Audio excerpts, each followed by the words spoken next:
2016 का पहला दिन। पाकिस्तान के एक आतंकी दल ने पठानकोट स्थित भारतीय वायुसेना की छावनी में सेंध लगा दी है। उनका मकसद सुरक्षा संपत्तियों को तबाह करना और ज्यादा से ज्यादा लोगों की जान लेना।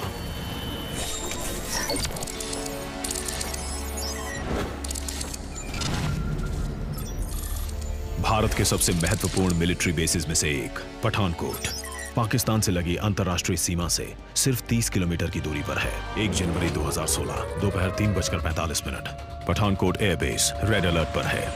खतरे की घंटियां बज रही हैं और सुरक्षा अभ्यास शुरू हो चुके हैं। मैंने फौरन बेस को कॉल करके सुरक्षा के सारे इंतजाम कर लेने की हिदायत दी।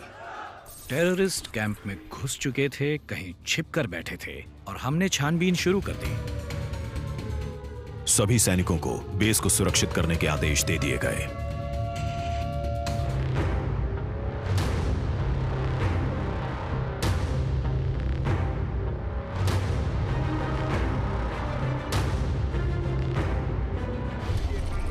एक जनवरी 2016 रात 9:45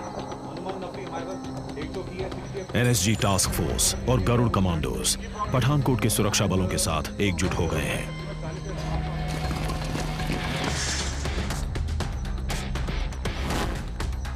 दो 2000 एकड़ के एयरबेस को बंद कर दिया गया। आतंकवादी पठानकोट शहर के किसी भी हिस्से में हो सकते हैं। खोज जारी है। 2 जनवरी 2016 सुबह 2:15 जमीन से लेकर आसमान तक निगरानी मुस्तैद है, लेकिन ये आतंकी एक आत्मघाती मिशन पर हैं। लेकिन उनकी किस्मत धोखा दे गई। हवाई निगरानी कर रहे एक ड्रोन ने उनके शरीर की गर्मी को भांप लिया। गरुड़ कमांडो आगे बढ़ने लगे। आतंकियों ने फायरिंग शुरू कर दी।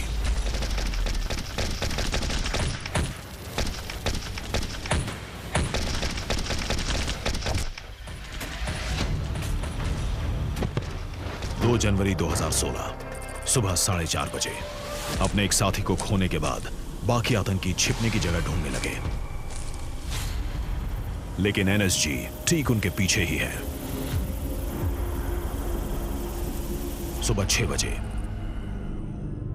वक्त बीतता जा रहा है।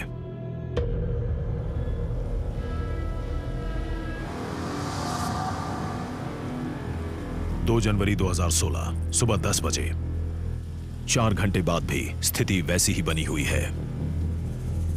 2 जनवरी 2016 सुबह 10:30 बजे एनएसजी का अंदरूनी घेरा और करीब पहुंच गया। भारतीय वायुसेना ने इस गतिरोध को खत्म करने का फैसला लिया। एक हमलावर हेलीकॉप्टर ने आतंकियों के छिपने की जगह पर गोलियों की बौछार कर दी। 2 जनवरी 2016 दोपहर 2:30 हमलावर हेलीकॉप्टर से की गई इस गोलीबारी से मजबूरन आतंकियों को अपनी पोजीशंस का खुलासा करना पड़ा। 2 जनवरी 2016 शाम 5:30 बजे पठानकोट एयरबेस में फिर से शांति छा गई। आत्मघाती हमलावरों को मार गिराया जा चुका है।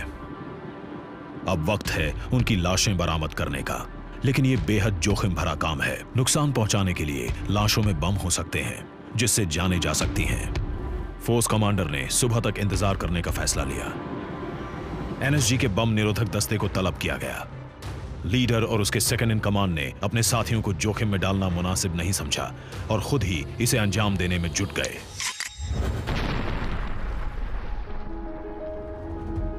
जिसका डर था वही हुआ। एक हथगोले से धमाका हुआ। लेफ्टिनेंट कर्नल निरंजन शहीद हो गए और मेजर त्यागी गंभीर रूप से घायल हो गए।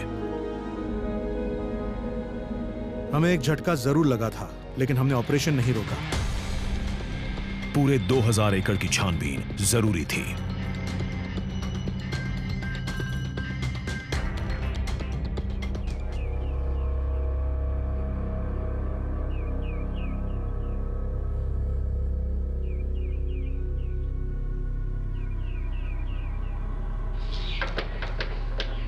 एनएसजी ने पाया कि एक डॉर्मिटरी अंदर से बंद है।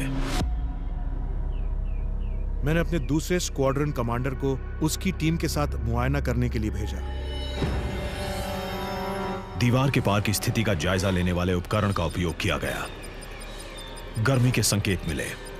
अंदर 2 लोग मौजूद थे। वो लोग आगे बढ़ रहे थे कि अंदर से एक हथगोला फेंका गया। मेरा स्क्वाड्रन कमांडर घायल हो गया, 3-4 और लड़के घायल हो गए। मैंने अपने कमांडिंग ऑफिसर से कहा कि उन्हें अंदर ही खत्म कर देते हैं और हमने मोलोटोव कॉकटेल अंदर फेंका।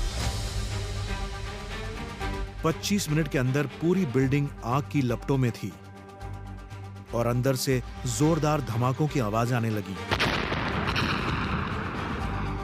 इन आतंकियों के पास हमारी संपत्ति को खत्म करने के लिए इंसेंडरीज और विस्फोटक आईईडीज भी थीं।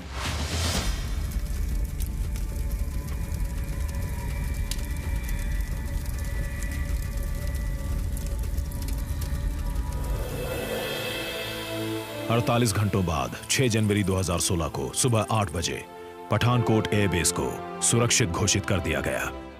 आखिरकार आतंकियों के खिलाफ यह अभियान खत्म हुआ।